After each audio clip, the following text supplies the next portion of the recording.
Este episodio de la Estrategia del Día es patrocinado por Aeroméxico. Aeroméxico encabeza el ranking global de puntualidad de Cirium por segundo año consecutivo, superando a aerolíneas de todo el mundo.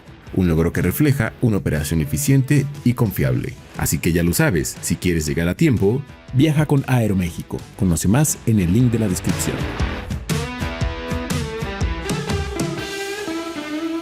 Muy buenos días, México, que por primera vez termina una primera fase invicto con 9.0 goles. Su mejor participación en la fase de grupos de un mundial. El Viva México se siente más que nunca en este país anfitrión, que ni la lluvia ni la ley seca impidieron el festejo. Ahí tienen el dato futbolero del día, pero del que tenemos que hablar es del dato de la inflación en este jueves de decisión de tasas de Banxico.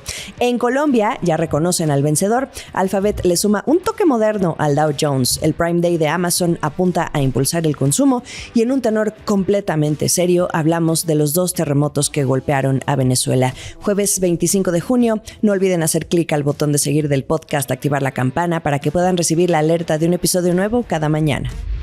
¿De qué estamos hablando? Jueves de decisión de política monetaria en México. Tenemos Banxico Day y con dato de inflación salido del horno. Después de verla retornar al cierre de mayo al rango del Banco Central, al ubicarse en 3.94%, ahora en la primera quincena de junio se siguió moderando e incluso más de lo esperado. La inflación en su dato general se ubicó en 3.55%, quedando por debajo del consenso de analistas de Bloomberg, que la veían en 3.72%. La inflación subyacente, el dato que más sigue Banxico porque los precios más volátiles no están invitados, esta se ubicó en 4.12%. Ahí sí, un poco más alineada con las previsiones. Aún con esta moderación mejora la esperada. Se espera que la Junta de Gobierno de Banco de México mantenga la tasa de interés de referencia en 6.50%. Y como pudimos escuchar en voz de uno de los subgobernadores, Gabriel Cuadra, al menos en su visión, es un nivel que permite enfrentar un panorama complejo. La gobernadora Victoria Rodríguez también ha dicho que el nivel actual es adecuado para orientar la inflación hacia el objetivo del 3%. Al mismo tiempo, ha señalado que la débil demanda interna está contribuyendo a contener los aumentos en los costos de vida, lo que constituye un motivo para reevaluar si se justifica un ajuste adicional de las tasas en el futuro.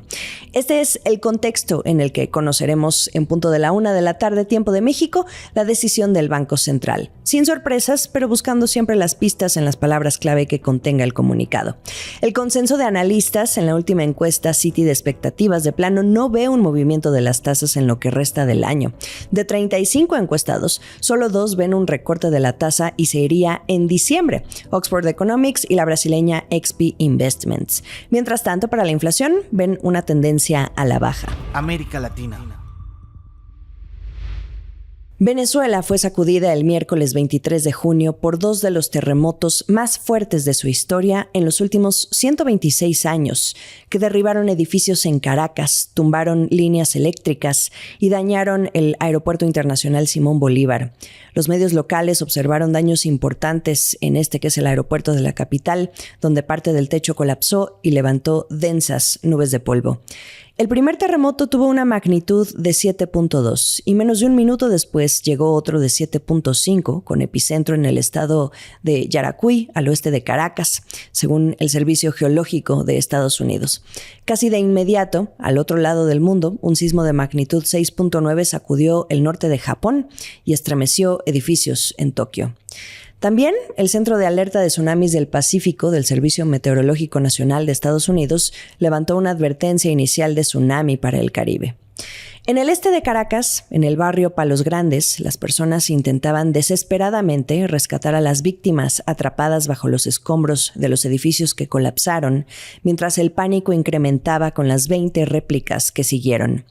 Hubo momentos de suma preocupación, especialmente para los venezolanos que radican en otros países, porque no lograban comunicarse con sus familiares, porque la cobertura celular se cayó en varias zonas del país. Ya caída la noche, la presidenta interina de Venezuela, Delcy Rodríguez, salió a dar un mensaje y declaró el estado de emergencia. En un conteo inicial informó de una treintena de personas que perdieron la vida y más de 700 heridos que estaban siendo atendidos en los hospitales. La cifra, sin embargo, puede aumentar. Dio una lista de los estados más afectados: Caracas, Miranda, La Guaira, Aragua, Carabobo, Falcón, entre otros, donde se registró el derrumbe de edificios, de parroquias y de viviendas, obligando a desconectar el servicio de gas doméstico. Se suspendieron también las vías de transporte como el metro y el tren, así como las actividades escolares. La ayuda internacional ya se hizo escuchar. El subsecretario de Estados Unidos, Christopher Landau, dijo que va a movilizar asistencia. Y desde El Salvador, el presidente Nayib Bukele ofreció 300 rescatistas y paramédicos, junto con 50 toneladas de equipo de medicamentos e insumos de primera necesidad. Daniel Noboa, presidente de Ecuador, dijo que ya dispuso el envío inmediato de ayuda humanitaria para atender la emergencia. Delcy Rodríguez también dijo que organismos multilaterales financieros ya se habían comunicado con su gobierno para prestar apoyo a Venezuela. En estos casos, la participación de México suele destacar por su contribución en las actividades de rescate, especialmente con el grupo de rescatistas conocido como Topos, que surgió tras el terremoto de 1985. Atentos a lo que siga desde la conferencia de la presidenta Sheinbaum esta mañana en Palacio Nacional. En otras noticias. En Colombia, el candidato de la continuidad, Iván Cepeda, la apuesta de Gustavo Petro, ya reconoció el resultado de la segunda vuelta de la elección presidencial que le da la victoria a Abelardo de la Espriella como el presidente electo, aunque denunció que desde la campaña de la Espriella se realizó una compra masiva de votos, así como el haber implementado estrategias de manipulación. Esas son las palabras que utilizó Cepeda.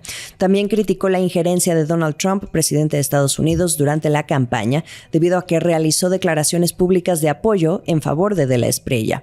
Así concluye el escrutinio. Entra una fase de transición, la construcción del gabinete, hasta que de la Espriella asuma el próximo 7 de agosto.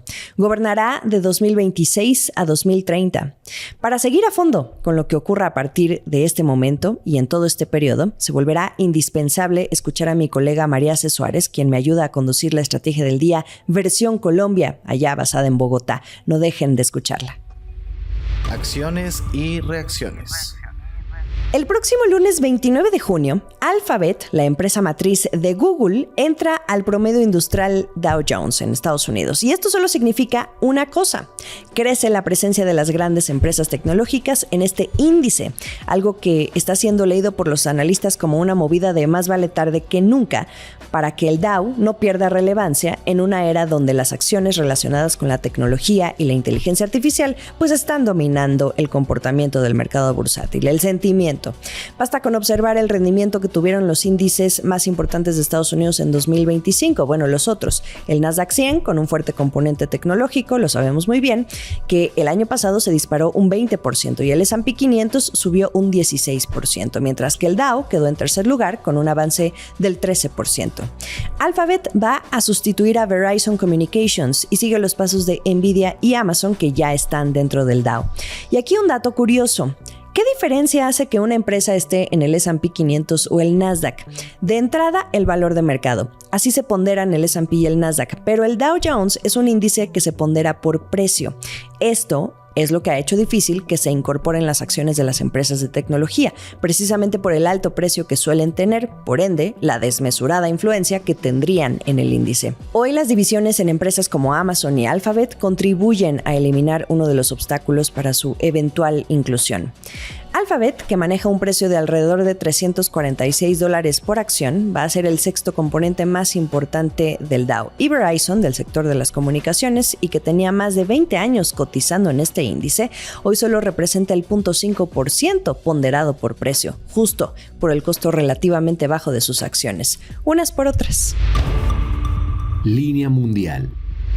¿Por qué no? Datos mundialistas sobre la noche en la que México se anotó varios datos del día, porque la selección mexicana anotó su mejor fase de grupos de toda su historia en los mundiales, luego de vencer con 3 goles a República Checa en el histórico Estadio Azteca, conocido en esta Copa del Mundo como Estadio Ciudad de México.